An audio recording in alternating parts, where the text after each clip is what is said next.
Shalom, Bapak Ibu Saudara. Kita meneruskan studi kita kristalisasi.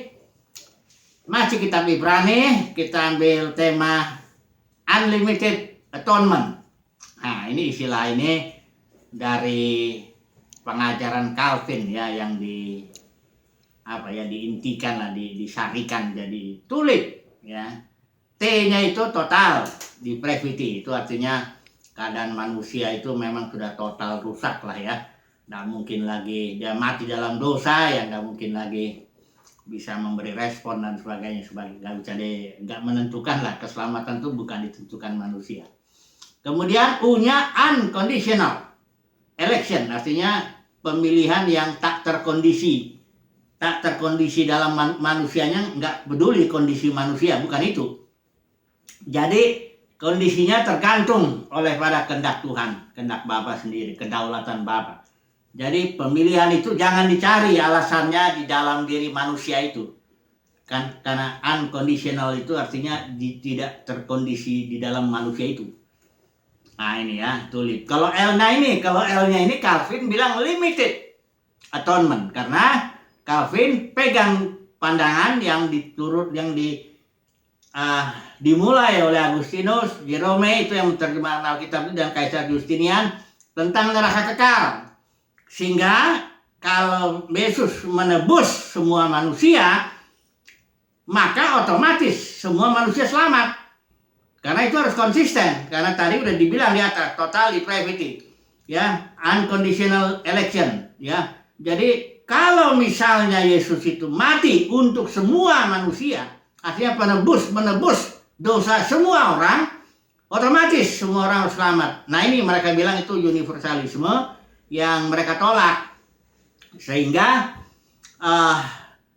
dibikin limited atonement. Jadi kalau istilah-istilah dunia ya, itu tergantung katanya konteksnya. Kalau Yesus datang ke dunia itu di Palestina, artinya dunia. Kalau nanti Yohanes 3:16 itu pun bukan dunia semua manusia. Penanya begitulah. Tapi nanti mau saya bicarakan ini ya, unlimited atonement menurut kitab Ibrani saja ya. Saya mencoba membatasi ini ya. Kemudian tadi tulip itu ya, L-nya itu, I-nya itu irresistible grace, kasih karunia itu tidak bisa ditolak. Artinya kalau Tuhan memilih seseorang, memberikan kasih karunia kepada seseorang, itu orang tidak bisa tolak kasih karunia, pasti jadi ya. Pasti diterimanya, entah bagaimanapun caranya ya. Pasti diterima kasih karunia itu untuk diselamatkan. Barulah yang satu lagi, P, perseverance of the saint. Itu artinya dalam ajaran Calvin tetap perseverance itu ketekunan, tetap itu dibutuhkan. Nah ini memang Calvin dalam hal ini, tulip ini memang dia sangat konsisten ya. Artinya memang dia harus punya pandangan limited atonement ya. Kalau dia sampai bilang ini ada soalnya ada perdebatan ini antara teolog ini, saya lihat itu. Ini salah satu teolog ini mengambil pandangan unlimited atonement, tapi neraka kekal juga katanya. Ini namanya udah gak konsisten, karena kalau udah memang unlimited itu berarti seluruh dosa manusia itu sudah ditebus oleh Yesus, sudah dibayar itu.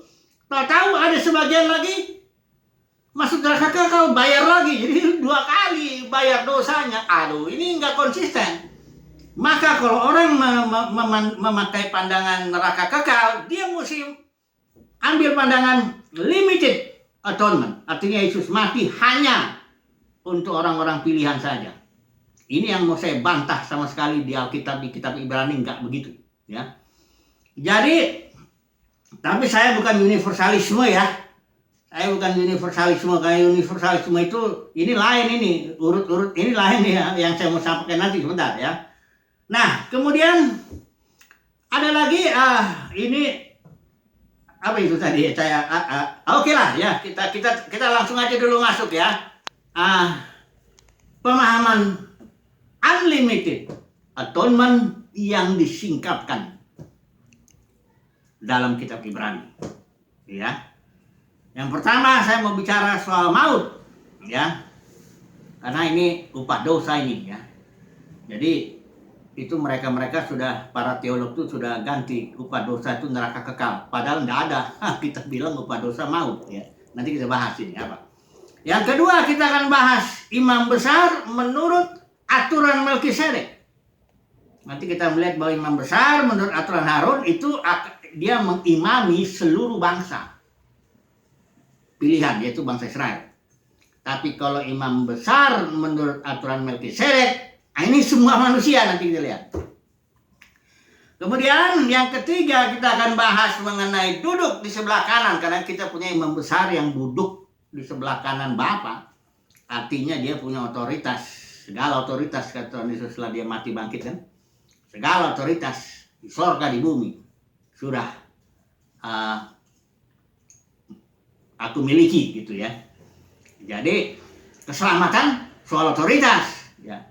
Nah, ini saya masih mundur sedikit ini teolog ini agak kocak nih, kalau menurut saya kocak banget ya. Emang dia sih kadang-kadang membanggakan dia sekolah di luar negeri apa kata visiting sekolah dan sebagainya, tapi kocaknya begini, dia pandangannya unlimited atonement, artinya Yesus mati untuk semua manusia ya. Terus dibantahlah sama yang berdebatnya ini, loh kalau begitu semua manusia selamat dong. Dia bilang oh enggak, itu tetap tergantung nanti bagaimana orang meresponi.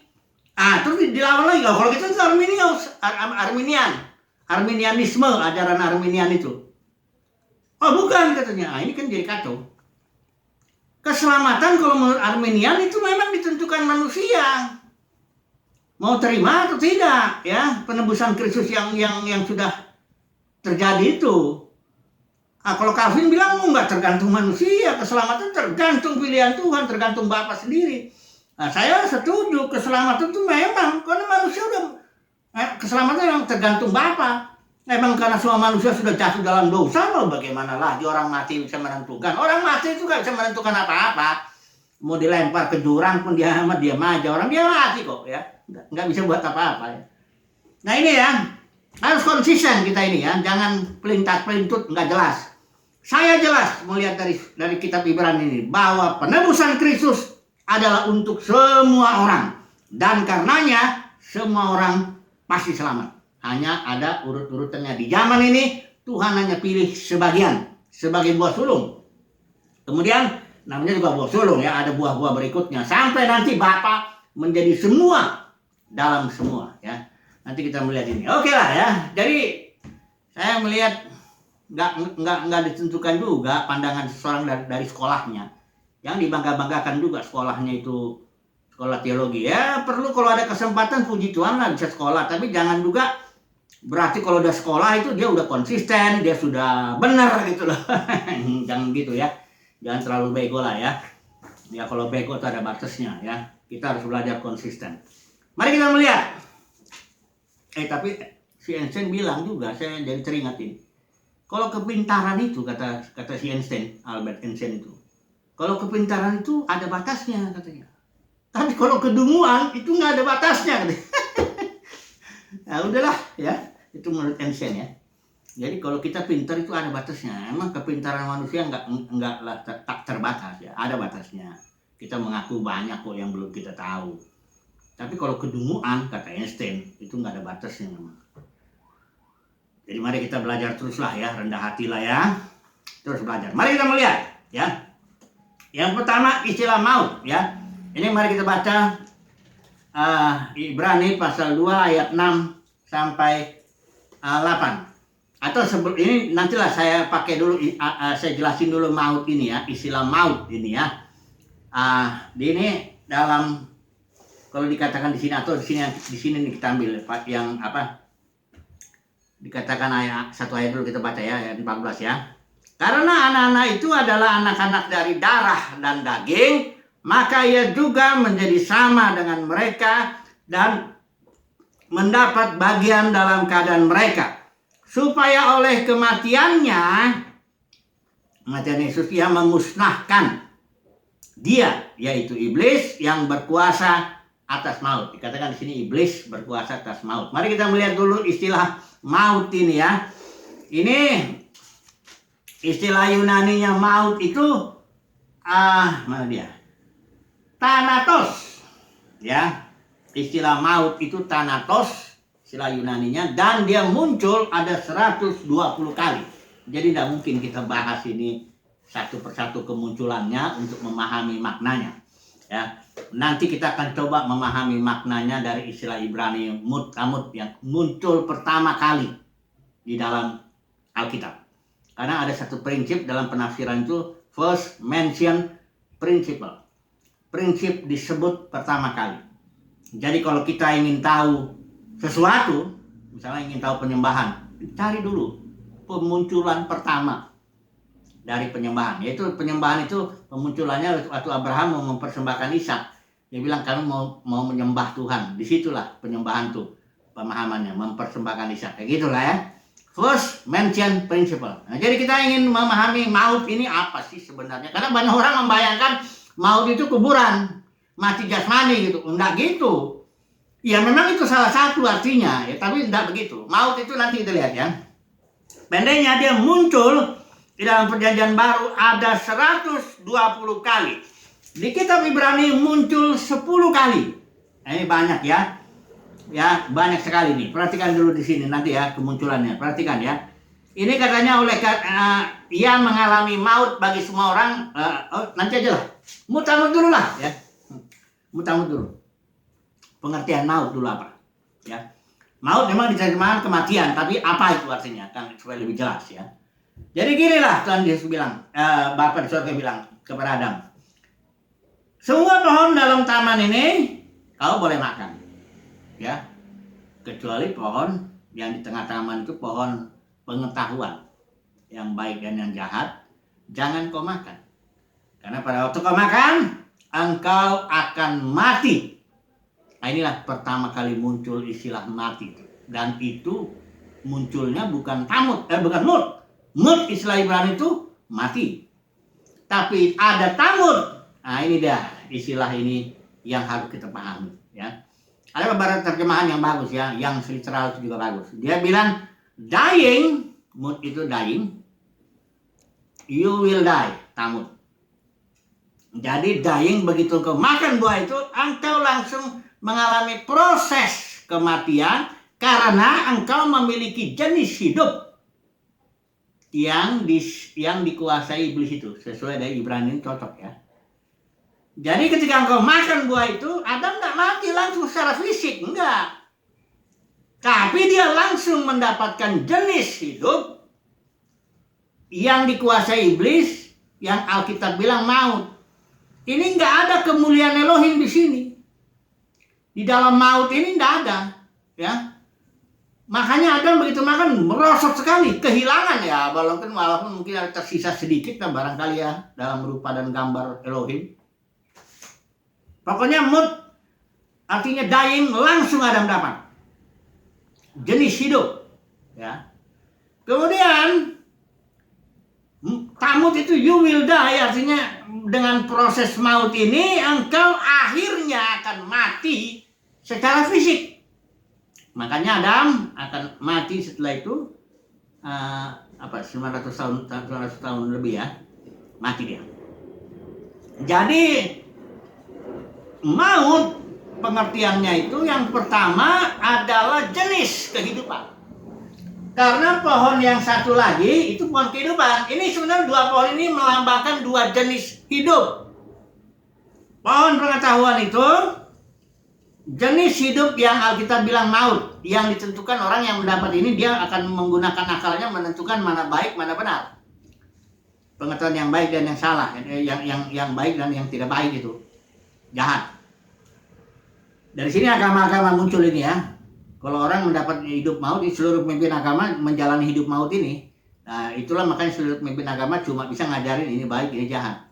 Tapi Yesus itu dibilang I am the life. Dia ini pohon yang disimbolkan oleh pohon kehidupan. I am the joy, kata Yesus itu kan. Barang siapa makan aku, dia akan memperoleh hidup. Itu kalau ada makan pohon ini, pohon kehidupan, dia memperoleh hidup, joy. Ya. Jadi dua pohon ini simbol hidup. Makanya pengertian maut, saudara jangan langsung bayangkan itu kuburan. Enggak. Maut itu suatu jenis hidup yang sekarang ini dijalani oleh semua orang yang belum menerima joy dari Yesus, belum menerima hayat Yesus ya. Nah, jadi maut ini suatu jenis hidup, dan Alkitab bilang kita dapatkan ini dari satu orang, dari Adam. Ini ya, saya baca dulu ya berapa inilah ya, berapa ayat lah ya, untuk menjelaskan pemahaman maut ya, karena dari Ibrani kita perlu bantuan dulu sedikit ya. Dikatakan di sini karena satu orang, ini mana dia ya? Roma ini ya. Maut telah berkuasa karena satu orang, ya. Ini tunggu dulu ya. Dulu ini upah dosa ialah maut ya. Jadi bukan neraka kekal ya. Jangan bayangin dulu neraka kekal itu. Itu nggak ada itu konsep itu ya. Upah dosa, karena Adam itu berbuat dosa, upahnya maut, jenis hidup yang dikuasai iblis ya, yang akhirnya berproses kepada kematian fisik. Itu dia upah dosa ya. Nah ini dia 1 Korintus 15 ayat 21. Maut datang karena satu orang manusia, yaitu Adam. Ya. Dan dikatakan juga bahwa karena satu orang manusia juga mendapatkan hidup semuanya. Ini semua dari sedikit-sedikit. Semua ya. Jadi oke ya, tunggu dulu sampai situ pengertian maut ya. Jadi sudah sampailah kita pemahaman maut itu bahwa dia jadi hidup. Itu dulu ya. Kemudian mari kita melihat apa yang Yesus mati mengalahkan maut ya. Karena upah dosa itu maut, bukan neraka kekal. Kalau neraka kekal upah dosa, maka Yesus nggak bayar apa-apa.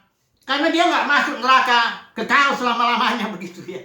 Enggak. Jadi Yesus cuma masuk ke dalam alam maut 3 hari, dia bangkit mengalahkan maut. Life itu, hidup Yesus mengalahkan maut ya. Maut udah berkuasa tersedia. Dia jadi Yesus tuh nggak. Kalau dibilang upah dosa neraka kekal, nggak ada seorang pun yang ditebus oleh Yesus, nggak ada. Karena kalau memang upah dosa neraka kekal, maka Yesus harus mati dan masuk ke dalam neraka kekal selama-lamanya untuk satu orang aja ya. Jadi kalau ada 1 juta orang ya harus 1 juta kali dari neraka kekal itu. Kan konyol kan? Makanya kalau ngajar itu yang ngawur, yang nggak benar ya. Jangan nggak benar. Upah dosa itu maut, itu Alkitab bilang. Agustinus lah yang ngomong itu. Bahwa upah dosa itu kali neraka kekal selama-lamanya di sana, nggak karu-karuan. Ya. Kalau begitu nggak ada yang ditebus oleh Yesus ya. Kalau bilang neraka kekal, upah dosa itu neraka kekal. Tapi enggak, Alkitab bilang upah dosa maut. Nah, sekarang mari kita baca dulu Yesus itu mati untuk siapa? Menebus dosa siapa? Ya. Mari kita lihat Ibrani pasal 2 ayat 6 sampai 9. Ini kayaknya harus disambung besok ini ya. Tapi yang mengenai imam besar maupun duduk sebelah kanan. Tapi saya mau bicara dulu soal maut dulu ini ya. Mari kita melihat. Ibrani pasal 2 ayat 6 dan 8. Saya baca ini. Ini kita harus baca semua ini. Ada orang yang pernah memberi kesaksian dalam suatu nas katanya. Apakah manusia... Ini ceritanya begini nih. Ini pemazmur ini kutipan dari Mazmur. Pemazmur waktu itu dia kagum dengan ciptaan Tuhan. Sehingga dia melontarkanlah kalimat. Apakah manusia sehingga engkau mengingatnya? Atau anak manusia sehingga engkau mengindahkannya? Jadi konteks daripada Mazmur jelas semua manusia maksudnya. Ayat 7. Namun engkau telah membuatnya untuk waktu yang singkat sedikit lebih rendah daripada malaikat-malaikat dan telah memahkotainya dengan kemuliaan dan hormat. Nanti kita lihat di ayat 7 itu menunjuk kepada Yesus. Disinilah Paulus mengambil ayat ini ya dan menerapkannya di ayat 7-nya kepada Yesus. Karena begini, lihat di ayat yang ke-9. Tetapi dia yang untuk waktu yang singkat dibuat sedikit lebih rendah daripada malaikat-malaikat, yaitu Yesus. Jadi Yesus yang dibuat sedikit lebih rendah dari malaikat-malaikat. Mari kita baca kembali lagi sini. Jadi ayat 7 itu ya, jadi ayat 6 itu semua manusia. Apakah manusia sehingga engkau mengingatnya? Atau anak manusia sehingga engkau mengindahkannya? Itu semua manusia. Kemudian ayat 7. Namun engkau telah membuatnya untuk waktu yang singkat sedikit lebih rendah daripada malaikat-malaikat. Inilah di Yesus. Telah memahkotainya dengan kemuliaan dan hormat. Segala ayat 8 ini perhatikan ya. Segala sesuatu telah engkau taklukkan di bawah kakinya. Ini kakinya ini adalah kaki manusia yang termasuk juga Yesus di situ. Karena di ayat 9 itu kebalikan dari ayat 8 ini. Ya, saudara harus baca dulu itu memang. Harusnya ada tampilannya ya. Perhatikan ya ayat 8 ya. Saya baca nih. Segala sesuatu telah engkau taklukkan di bawah kakinya. Nyanya ini coba saudara ganti dulu dengan manusia dan artinya semua manusia. Termasuk Yesus ya. Segala sesuatu telah engkau taklukkan di bawah kakinya. Kaki manusia dan kaki Yesus. Sebab dalam menaklukkan segala sesuatu kepadanya, kepada manusia dan kepada Yesus, tidak ada sesuatu pun yang ia kecualikan. Yang tidak takluk kepadanya, kepada manusia, semua manusia dan kepada Yesus. Tetapi sekarang ini, perhatikan ya. Sekarang ini belum kita lihat bahwa segala sesuatu telah ditaklukkan kepadanya, kepada manusia. Ayat 9, tetapi dia, Yesus ya, yang untuk waktu yang singkat dibuat sedikit lebih rendah daripada malaikat, yaitu Yesus kita lihat oleh karena penderitaan dimahkotai dengan kemuliaan dan hormat. Jadi baru Yesuslah yang dimahkotai dengan kemuliaan dan hormat. Tapi ayat-ayat ini bahwa suatu saat bahwa sebenarnya Tuhan sudah menaruh segala sesuatu di bawah kaki manusia. Ini saya jelasin lagi sekali lagi. Ayat-ayat ini saudara nanti renungkan ayat ini. Ini sangat luar biasa ayat ini ya. Ini kutipan daripada Mazmur yang dimaknai oleh Paulus bahwa segala sesuatu sudah diletakkan di bawah kaki manusia. Tetapi sekarang belum. Kita lihat. Barulah Yesus itu aja yang dimahkotai dengan kemuliaan dan hormat. Yang sekarang ini duduk sebelah kanan. Dia kan imam besar, perintis, forerunner. Nah, terus dibilang di sini, yang oleh karena penderitaan maut dimahkotai dengan kemuliaan dan hormat supaya, perhatikan ini dia kuncinya nih, oleh kasih karunia Allah ia mengalami maut bagi semua manusia. Di sini semua ini istilah Yunaninya pas. Munculnya 1244 kali. Semua diterjemahkannya, semua, seluruhnya, setiap, segalanya. Jadi Yesus itu mengalami maut, artinya menebus manusia semuanya. Inilah yang saya sebut unlimited atonement. Ingat ya, saya ulangi lagi. Di Mazmur itu jelas ya.